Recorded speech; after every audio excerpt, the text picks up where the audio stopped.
Hello नमस्कार दोस्तों, आप सभी का ध्यान पाठशाला एकेडमी में आप सभी का तहे दिल से स्वागत है। आज हम बात करेंगे पुष्पीय पादपों में लैंगिक जनन, sexual reproduction in flowering plants के बारे में। यह क्लास 12th बायोलॉजी चैप्टर है, चैप्टर 2 है, जो कि बोर्ड एग्जाम के हिसाब से यहाँ से क्वेश्चन आना कन्फर्म है और बहुत इम्पोर्टेंट चैप्टर है। तो यह लेक्चर 1 है, इसके बारे में हम जानेंगे और डिटेल्स में अध्ययन करेंगे। और उसके बाद लेक्चर नंबर 2 आएगा, फिर उसके बारे में हम जानेंगे और लेक्चर नंबर 3 आएगा, ऐसे करके। और वीडियो को हम डिटेल्स में कवर करेंगे। और लास्ट में यहाँ पर इम्पोर्टेंट क्वेश्चन भी लगा हुआ है एग्ज़ाम के पॉइंट ऑफ व्यू से, आप उसे देखना, लास्ट तक ज़रूर बने रहिएगा। तो चलिए वीडियो की शुरुआत करते हैं। अगर हमारे चैनल पर आप नए विजिट किए हैं तो चैनल को लाइक कीजिए, सब्सक्राइब कीजिए और अपने साथियों के साथ शेयर कर दीजिए, आपसे रिक्वेस्ट है। तो चलते हैं, वीडियो शुरू करते हैं। पुष्पीय पादपों में लैंगिक जनन। लैंगिक जनन क्या होता है? पुष्प फ्लावर, ये आप पुष्प एक देख रहे हैं जो लगा हुआ है यहाँ पर। इस भाग को हम बोलते हैं स्टिग्मा। ये जो सबसे ऊपरी भाग है, इस भाग को हम बोलते हैं स्टिग्मा। इस भाग को बोलते हैं स्टाइल और इस भाग को हम बोलते हैं ओवरी।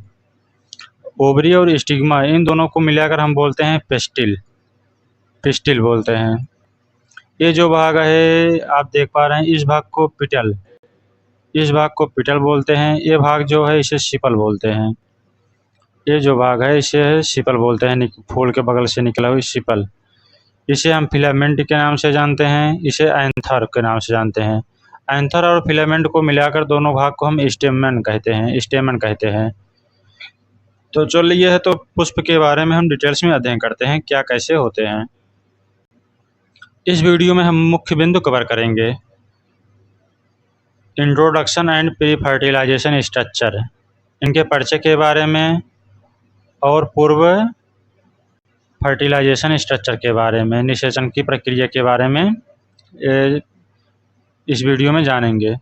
इसमें कवर किया गया है फूल के मुख्य भाग और उनके कार्य क्या होते हैं, पुंकेसर और स्त्री केसर की संरचना के बारे में, परागकण और बीजांड का निर्माण, मेगास्पोरोजेनेसिस की प्रक्रिया, और लास्ट में आपको इससे बनने वाले प्रश्न भी मिलेंगे जो कि इम्पोर्टेंट होंगे एग्जाम पॉइंट ऑफ व्यू से। एमसीक्यू इम्पोर्टेंट क्वेश्चन है।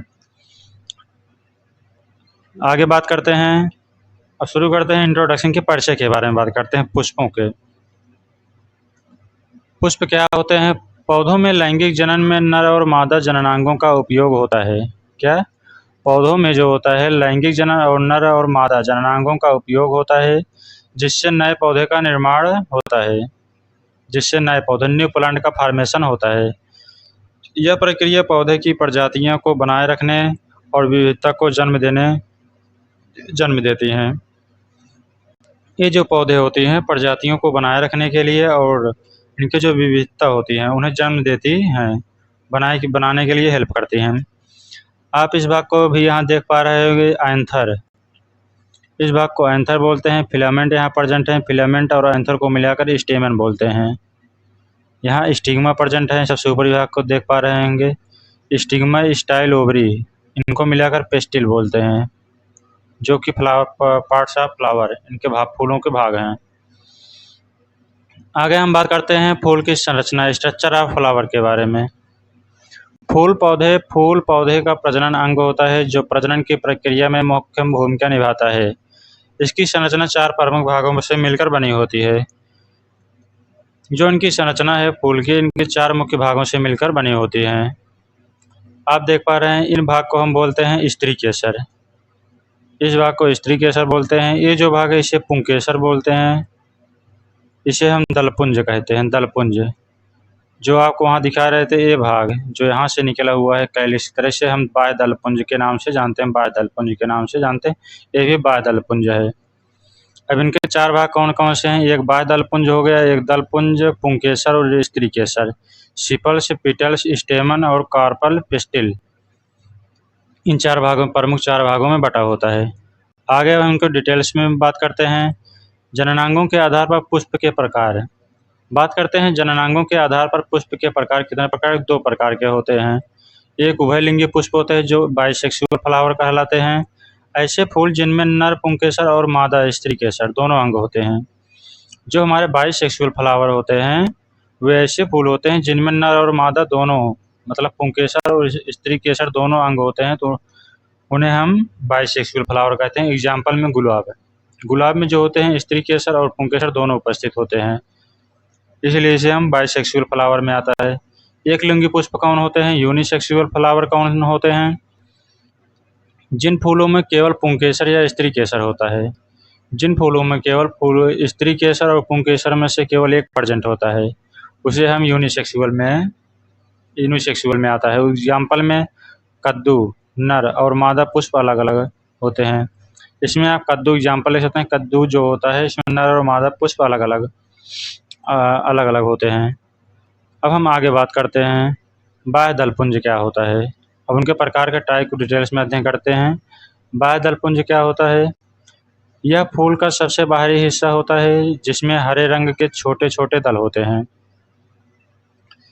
यह जो बाह्य दलपुंज जो होता है, कैलिक्स जो होता है, यह फूल का सबसे बाहरी हिस्सा होता है जिसमें हरे रंग छोटे छोटे दलपुंज दल होते हैं, जिन्हें सिपल्स कहते हैं। इनका मुख्य कार्य फूल की कलियों की सुरक्षा करना होता है।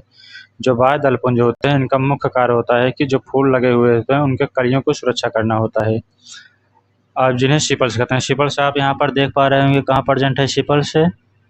Ovary, stigma, stems, anther, filament and stamen, pollens, calyx, petals, sepals इसमें प्रेजेंट होते हैं, ये भाग है। तो आगे हम बात करते हैं दलपुंज के। कोरोला क्या होता है? यह बाह्य दलपुंज के अंदर स्थित होता है। जो दलपुंज होता है यह बाह्य दलपुंज के अंदर स्थित होता है। इसमें रंगीन पंखुड़ियाँ होती हैं जिन्हें पंखुड़ी कहा जाता है। इनका काम होता है कीटों को आकर्षित करना। जो दलपुंज होते हैं इनका काम होता है कीटों को आकर्षित करना, ताकि परागकण जो पॉलिनेशन होता है उनकी प्रक्रिया सुगम हो सके। जो इसमें कीड़े आते हैं, जो पॉलिनेशन की प्रक्रिया होती है, वह फूलों को रंगीन देखकर उनके सुगंध जो होता है सुगंध को देखकर, रंगीन देखकर पॉलिनेशन की प्रक्रिया इसमें सरल हो जाती है। उसी के कारण इसमें पॉलिनेशन हो जाता है आसानी से। यहाँ पे आप देख पा रहे होंगे वर्तिकाग्र, इस भाग को वर्तिकाग्र बोलते हैं। इसे वर्तिका हो गया जिसे स्टाइल्स के नाम से जानते हैं। इसे स्टिग्मा के नाम से जानते हैं। स्त्री केसर जिसे पिस्टिल्स कहते हैं। इन तीनों भाग को अंडाशय, ओवरी, ये भाग जो हो गया वो ओवरी हो गया, अंडाशय। बाह्य दलपुंज यही है जो कि बाहरी लेयर होता है दलपुंज यही है जो बाह्य दलपुंज के अंदर स्थित होता है भाग। अब हम आगे बात करते हैं पुंकेसर, एंड्रोसियम का काम क्या होता है। यह फूल का नर जननांग होता है। जो पुंकेसर होता है यह फूल का नर जननांग है जिसमें एंथर और फिलामेंट होते हैं। एंथर में परागकण पॉलन ग्रेन्स होते हैं जो परागकण के लिए आवश्यक होते हैं। पुंकेसर का काम होता है यह फूल के नर जननांग होता है। फूल का नर जननांग का भाग होता है जिसमें इसमें एंथर और फिलामेंट प्रेजेंट होते हैं।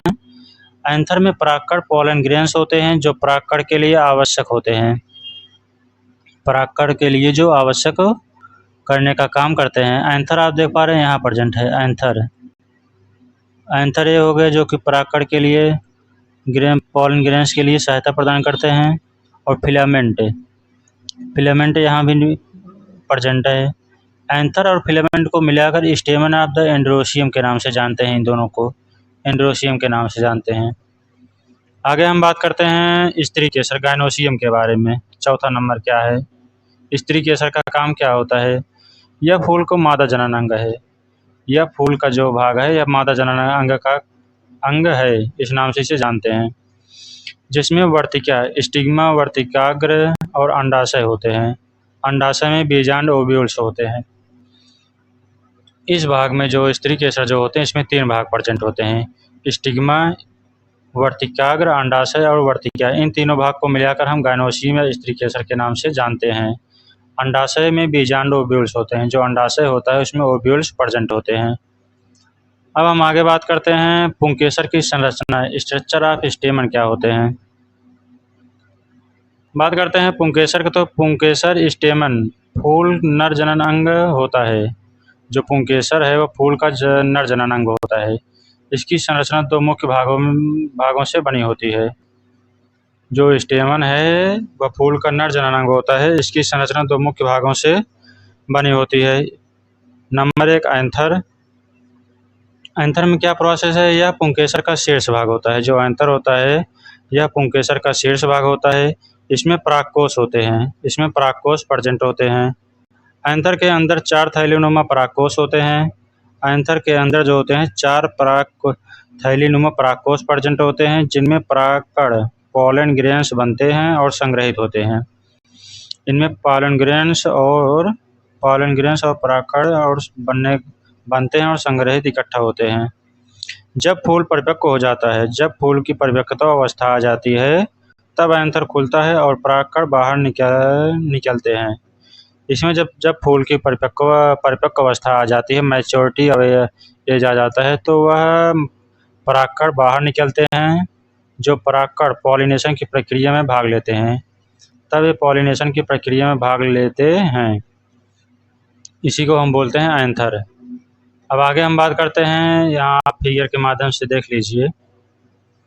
इसे बोलते हैं sepal, petals, pedicel, bract, filament anther. Filament anther को स्टेमन के नाम से भी जानते हैं। स्टिग्मा, स्टाइल और ओवरी, जो अंडाशय है, यह खुलकर यहाँ पॉलिनेशन की प्रक्रिया, यहाँ ऊपर से इसके स्टिग्मा भाग पर पॉलिनेशन की प्रक्रिया होती है। इन तीनों भाग को हम पेस्टिल बोलते हैं। इन तीनों भाग को हम पेस्टिल बोलते हैं। आगे हम बात करते हैं फिलामेंट। फिलामेंट का कार्य क्या होता है। फिलामेंट जो होता है, फिलामेंट का कार्य क्या होता है। यह एक लंबी पतली संरचना होती है जो एंथर को सहारा देती है। इसका काम क्या होता है, यह एक लंबी पतली संरचना होती है जो एंथर को सहारा देती है। फिलामेंट का कार्य एंथर को ऊंचाई पर स्थापित करना होता है। जो फिलामेंट का कार्य होता है वह एंथर को ऊंचाई पर ले जाकर एकत्रित करने का काम होता है, स्थापित करने का काम होता है, ताकि जो परागकण होते हैं वह आसानी से हवा, पानी या कीड़ों द्वारा अन्य फूलों तक पहुंच सकें। जब उन्हें ऊपर अस्थायी मतलब ऊंचाई पर स्थापित कर दिया जाता है, तो परागकण जो उसमें होते हैं वे आसानी से हवा के द्वारा, पानी के द्वारा और कीड़ों के द्वारा अन्य फूलों तक पहुंच सकते हैं, जिससे कि पॉलिनेशन की प्रक्रिया आसानी से हो जाती है। आगे हम बात करते हैं सूक्ष्म बीजाणु जनन। सूक्ष्म बीजाणु जनन क्या होते हैं। माइक्रोस्पोरोजेनेसिस। सूक्ष्म बीजाणु जनन के दौरान सूक्ष्म बीजाणु कोश माइक्रोस्पोरेंजियम में विभाजन होता है और सूक्ष्म बीजाणु माइक्रोस्पोर्स का निर्माण होता है। इसमें कहा गया है जो सूक्ष्म बीजाणु जनन के दौरान सूक्ष्म बीजाणु कोश माइक्रोस्पोरेंजियम में विभाजन होता है और सूक्ष्म बीजाणु माइक्रोस्पोर्स का निर्माण होता है। प्रत्येक सूक्ष्म बीजाणु से एक परागकण पॉलन ग्रेन्स बनते हैं। क्या प्रत्येक सूक्ष्म बीजाणु से एक परागकण पॉलन ग्रेन्स बनते हैं। इसी प्रक्रिया को हम सूक्ष्म बीजाणु जनन माइक्रोस्पोरोजेनेसिस कहते हैं। आगे हम बात करते हैं परागकण की संरचना, स्ट्रक्चर ऑफ पॉलन ग्रेन्स के बारे में। क्या होते हैं। परागकण 2 परतों से बना होता है। जो परागकण होते हैं वह 2 परतों से बना होता है। बाहरी परत को एक्जाइन कहते हैं, बाहरी परत को एक्जाइन के नाम से जानते हैं, और जो अंदर की परत होती है उसे इंटाइन के नाम से जानते हैं। इसके अंदर जनन कोशिका, जनरेटिव सेल और परागनलिका कोशिका, ट्यूब सेल होती है। इसके अंदर जो होता है कोशिका, जनन कोशिका और परागनलिका कोशिका उपस्थित होती है। आगे हम बात करते हैं एक्जाइन के बारे में। एक्जाइन क्या है। एक्जाइन इसकी बाहरी आवरण होता है। यह परागकण की बाहरी कठोर और मोटी परत होती है। जो एक्जाइन है यह परागकण की बाहरी और कठोर और मोटी परत होती है। एक्जाइन स्पोरोपोलिनिन नामक एक अत्यधिक मजबूत पदार्थ से बना होता है। जो एक्जाइन होता है यह स्पोरोपोलिनिन नामक अत्यधिक मजबूत पदार्थों से बना होता है। यह परागकण के प्रतिकूल परिस्थितियों से बचाती है। जो इसका प्रतिकूल परागकण होता है प्रतिकूल परिस्थितियों से बचाती है, जैसे उच्च तापमान, यूवी विकिरण और सूखापन, इससे बचाने का काम करती है। इसमें छोटे छोटे छिद्र होते हैं जिन्हें पोर्स, जर्म पोर्स के कहा जाता है। जर्म पोर्स कहा, इसमें छोटे छोटे छिद्र होते हैं जिन्हें जर्म पोर्स कहा जाता है, जहाँ से परागनली ट्यूब निकलती है, पॉलन ट्यूब निकलती है। जो ये भाग होता है इसका, ये भाग, यहाँ से परागनली ट्यूब निकलती है, इसी भाग को बोलते हैं परागनली ट्यूब निकलती है। छोटे छोटे छिद्र स्पोर्स पाए जाते हैं। आगे हम बात करते हैं इंटाइन के बारे में। इंटाइन का काम क्या होता है? यह परागकण की आंतरिक दीवार होती है और यह पतली व लचीली होती है। जो परागकण की आंतरिक दीवार होती है यह पतली और लचीली होती है। इंटाइन जो होता है सेलुलोज और पेक्टिन जैसे पदार्थों से बना होता है। जो इसकी अंदर की दीवार होती है सेलुलोज और पेक्टिन जैसे पदार्थों से मिलकर बना होता है, जो कि बहुत मजबूत होता है। यह दीवार परागनली के निर्माण में सहायक होता है, जो निषेचन के समय अंडाशय तक पहुंचने में मदद करती है। जो निषेचन के समय अंडाशय तक पहुंचने में मदद करता है, हेल्प करता है। आगे हम बात करते हैं स्त्री केसर की संरचना, structure of carpel. Structure of carpel के बारे में बात करते हैं। स्त्री केसर की संरचना क्या होती है? स्त्री केसर कार्पेल जिस अंडप, पिस्टिल भी कहा जाता है, जिसे अंडप या पिस्टिल भी कहा जाता है, फूल का मादा जनन अंग है। जो यह कार्पेल स्त्री केसर है, इसे हम अंडप के नाम से भी जानते हैं, और जो यह है फूल का मादा जनन अंग है, यह फूल का मादा जनन अंग है। इसके 3 अंग भाग मिलकर बना होता है, 3 भागों से मिलकर, मुख्य 3 भागों से मिलकर बना होता है। ओवरी, स्टाइल और स्टिग्मा। अंडाशय, वर्तिका और वर्तिकाग्र से मिलकर बना होता है। आगे हम बात करते हैं वर्तिका के बारे में। वर्तिकाग्र क्या होता है? स्टिग्मा। स्टिग्मा का रोल क्या इसमें होता है? वर्तिकाग्र स्त्री केसर का सबसे ऊपरी हिस्सा होता है। जो वर्तिकाग्र होता है वह स्त्री केसर का सबसे ऊपरी हिस्सा होता है। इसका मुख्य कार्य परागकणों, पॉलन ग्रेन्स को पकड़ना और उनका अंकुरण, जर्मिनेशन होने में सहायता करना होता है। जो इनका मुख्य कार्य होता है वह परागकणों, पॉलन ग्रेन्स को पकड़ना और अंकुरण करना, जर्मिनेशन होने में सहायता प्रदान करते हैं। वर्तिकाग्र जो होते हैं चिपचिपा या बालदार होता है। जो वर्तिकाग्र होता है चिपचिपा होता है और बालदार होता है, ताकि परागकण जो इसमें आसानी से उसके ऊपर आकर चिपक सकें। चिपचिपा इसलिए होता है जिससे कि जो परागकण होते हैं वे आसानी से आकर इसके ऊपर चिपक सकें। यह परागकण पॉलिनेशन की प्रक्रिया में महत्वपूर्ण भूमिका निभाता है। यह जो वर्तिकाग्र है, यह परागकण जो पॉलिनेशन की प्रक्रिया में महत्वपूर्ण भूमिका निभाने का कार्य करता है। जब परागकण वर्तिकाग्र पर गिरते हैं, जो परागकण होते हैं वर्तिकाग्र परागकण गिरते हैं, तब पॉलिनेशन की प्रक्रिया में महत्वपूर्ण भूमिका निभाते हैं। आगे बात करते हैं वर्तिका स्टाइल क्या होते हैं। इनके हम स्टाइल के बारे में बात करते हैं। स्टाइल क्या होते हैं? वर्तिका एक लंबी पतली नलीनुमा संरचना होती है जो वर्तिकाग्र को अंडाशय से जोड़ती है, ओवरी से जोड़ने का काम करती है। जो इसमें वर्तिका होती है वह एक लंबी पतली नलीनुमा संरचना होती है जो वर्तिकाग्र को अंडाशय में ओवरी से जोड़ने का काम करती है। इसका मुख्य कार्य परागकण के द्वारा बनने वाले जो परागनली होते हैं उनमें अंडाशय तक पहुंचने के लिए मार्गदर्शन प्रदान करता है। अंडाशय तक पहुंचने के लिए उसमें महत्वपूर्ण भूमिका निभाता है, मार्गदर्शन देता है अपना। परागनली वर्तिका के माध्यम से गुजरती है। जो परागनली होती है वर्तिका के माध्यम से गुजरती है और अंडाशय में स्थित बीजांड तक पहुंचती है। यह अंडाशय में स्थित ओव्यूल तक पहुंचती है जहां निषेचन होता है। जहां फर्टिलाइजेशन, निषेचन की प्रक्रिया होती है, वहां यह होता है। आगे हम बात करते हैं अंडाशय ओवरी क्या होते हैं। ओवरी के बारे में जानते हैं। अंडाशय, यह स्त्री केसर एक या एक से अधिक अंडकों से बना होता है। जो अंडाशय होता है यह स्त्री केसर एक या एक से अधिक मंडपों से, कार्पेल से बना हो सकता है। यदि एक ही अंडक होता है तो उसे एकांडपी मोनोकार्पेलरी कहते हैं। यदि एक अंडक होगा तो उसे हम मोनोकार्पेलरी कहते हैं, और यदि एक से अधिक अंडक होगा तो उसे बहुअंडी मल्टी कार्पेलरी कहा जाता है। मल्टी कार्पेलरी, अगर एक अंडक होगा तो उसे मोनोकार्पेलरी, अगर 2 बहुअंडक होगा तो उसे मल्टी कार्पेलरी भी कहा जाता है। बात करते हैं बीजांड की संरचना के बारे में। स्ट्रक्चर ऑफ ओव्यूल क्या होता है?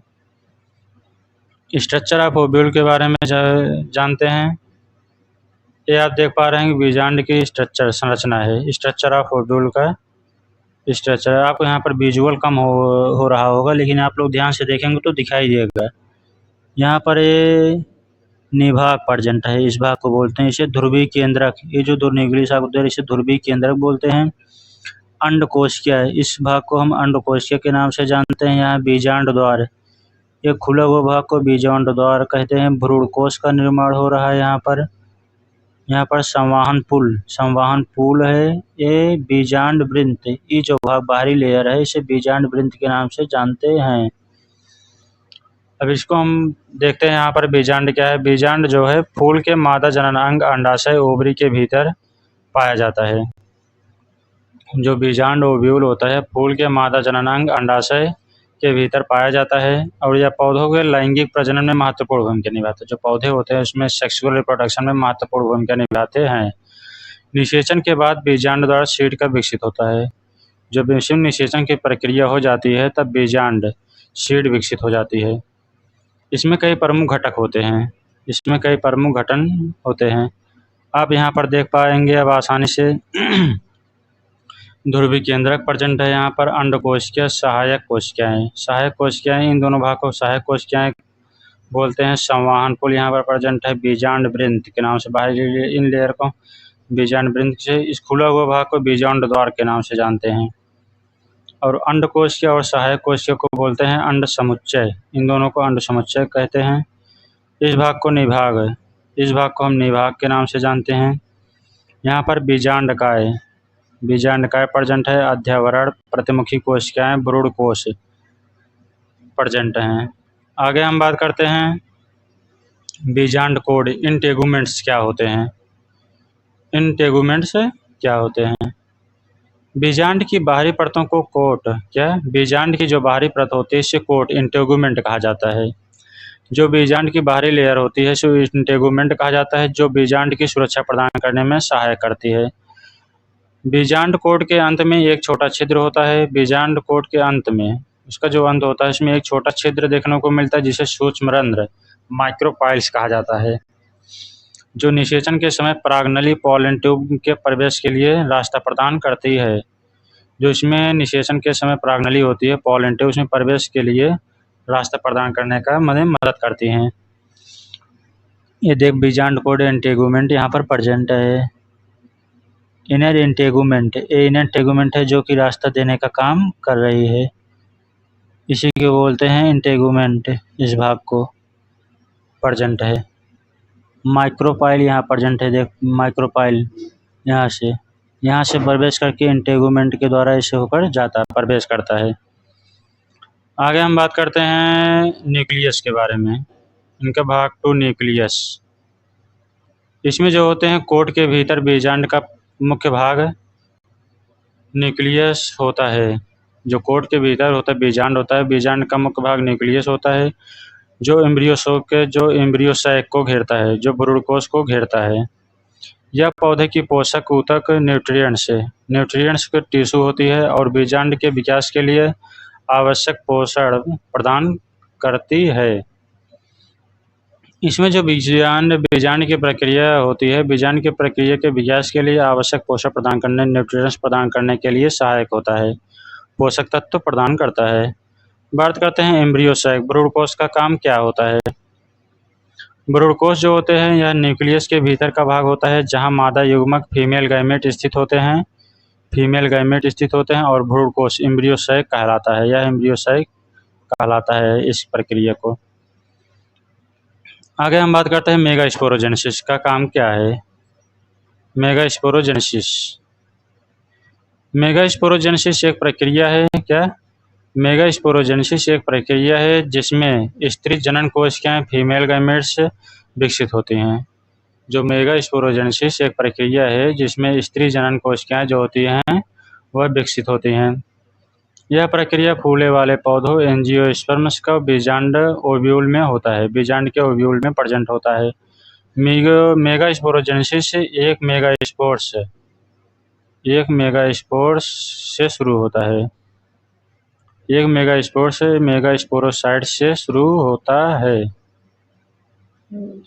आगे हम बात करते हैं मेगास्पोर्स। जो मेगास्पोर्स होते हैं, मेगास्पोर्स एक माइटोटिक डिवीजन के माध्यम से 4 मेगास्पोर्स उत्पन्न करते हैं।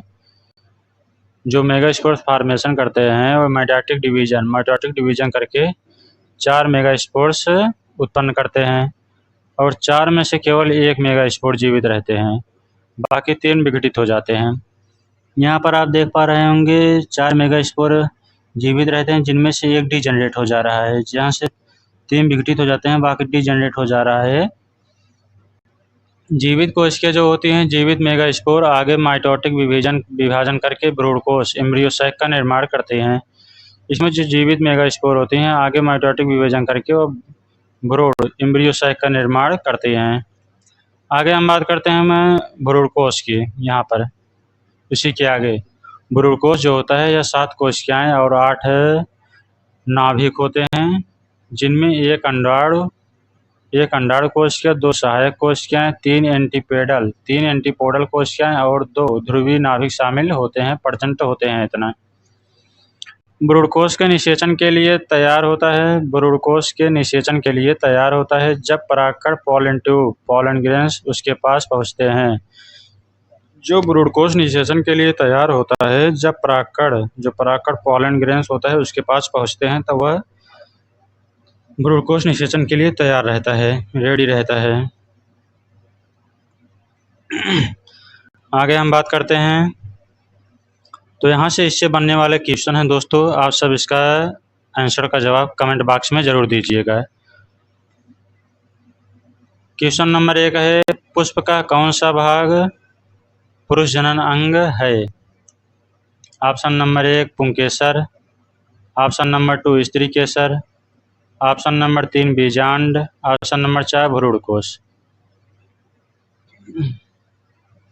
तो इसमें आप सबका आंसर हो जाएगा पुंकेसर।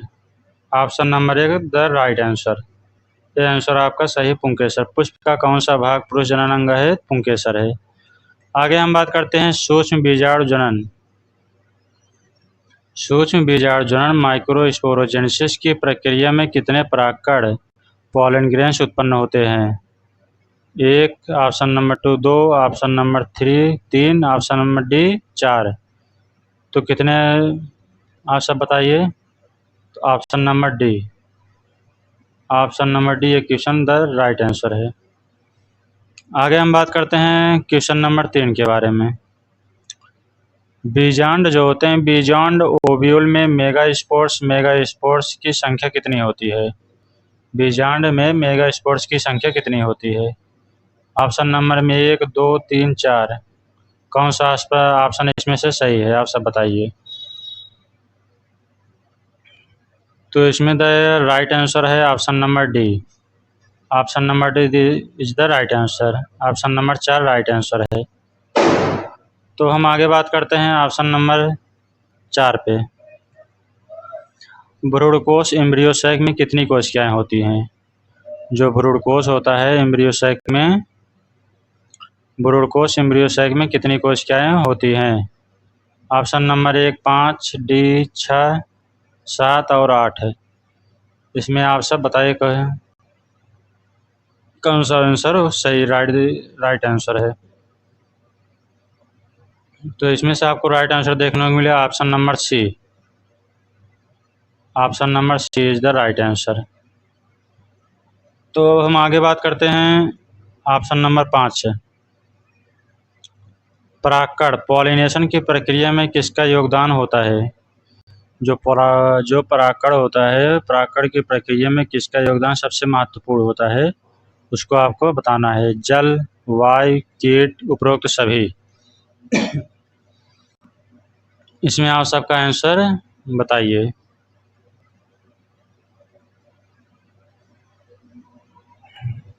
इसमें आप सबका राइट आंसर है उपरोक्त सभी। Option number D